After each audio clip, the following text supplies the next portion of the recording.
everybody. Welcome to The World This Week. The presidential campaign is going completely out of hand.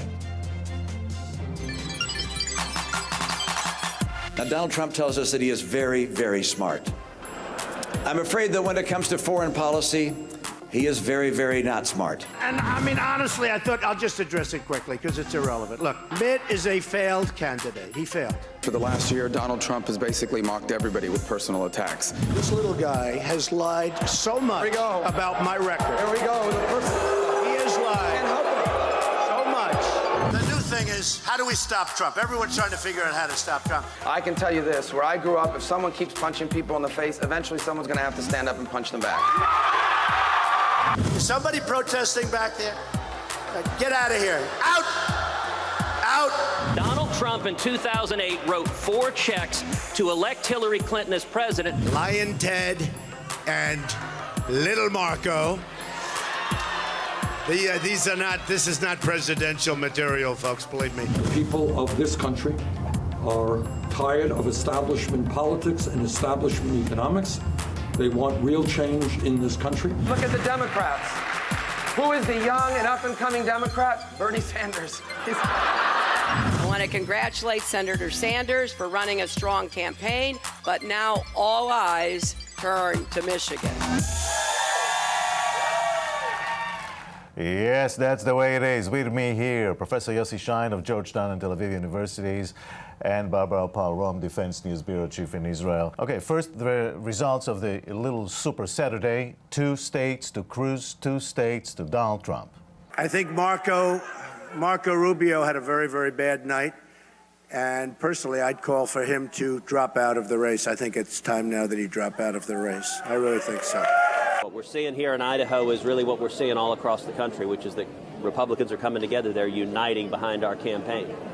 The 65% of Republicans who recognize Donald Trump is not the best candidate to go head-to-head with Hillary Clinton. Professor Shane, Ted Cruz actually won more delegates tonight than Trump, a little bit more. Are we in the process of stopping Donald Trump? Very difficult to know, Yaakov. It's almost a day-to-day occurrence. First of all, as you very well know, there's a complete difference between a primary and a caucus. And this caucuses, we're somewhat bringing to the fore those activists who are very well organized. While in primaries, you can have even open primaries, those who have not been voting even for Republicans before, even independent and Democrats, etc. So I wouldn't draw any conclusions. But as you also know, there is kind of a momentum and the talk about the victories. So right now, it's definitely the case, and I think Trump is right about it, that Rubio is in trouble. And this has been, the whole road has been the road of elimination. The question is whether they will eliminate Rubio after March 15th. Let's ask Barbara right here. And on March 15th, all eyes will be on Florida. And then Ohio. Florida has 99 winner-take-all votes, and Ohio has 66. And one thing that came into very sharp relief in the debates in Detroit was 2 issues that will serve Trump to his detriment as the primary continues, and certainly if he indeed is selected to go head-to-head with Hillary. And that is his lack of foreign policy experience and this questionable legality, some say outright illegality, of some of his foreign policy prescriptions, such as going after terrorist families and extending the use of torture. Now, in the debate, Marco Rubio did score some points. He spoke about Trump, who did not know what the strategic triad is of land, sea, and air-based nuclear missiles. He said that Trump it's probably a 1970s rock band.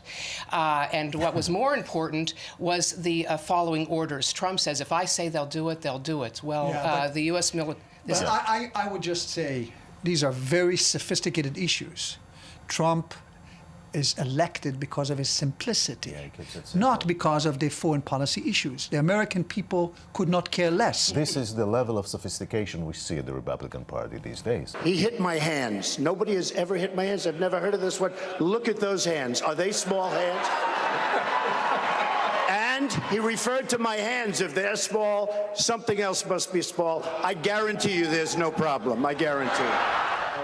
Yeah, issues. Yeah, major issues. Barbara, the Republican establishment could stay with Cruz as the only option. Is this conceivable? Well, you know what? It's interesting because the Republican establishment just now is starting to wake up. And we've seen the open letter from foreign policy professionals talking about how Trump is based on a fallacy. He's not qualified. He'll lead our nation into an economic and global disaster with his threats to wage trade war with China and so many of the amorphous items on his platform that lack specifics. So the foreign policy community is garnering support around Cruz or Rubio. But it's interesting that Cruz, if you look at it in a face-to-face with Hillary Clinton, would also be considered, maybe he won't talk about his hands, but he will also be considered a little wacko. So Ted Cruz is now like the logical, moderate, normal, quote-unquote, candidate of the Republican Party. What they got on their hands, apropos hands, is two candidates they didn't want. And now they have to make a choice. Who is the worst candidate for them? In my opinion, and this is only, we have to be very careful day by day, but in my opinion, when they will have Trump versus Cruz, you will see how the policy experts, and I saw them already in Washington, I can tell you, will line up behind Trump.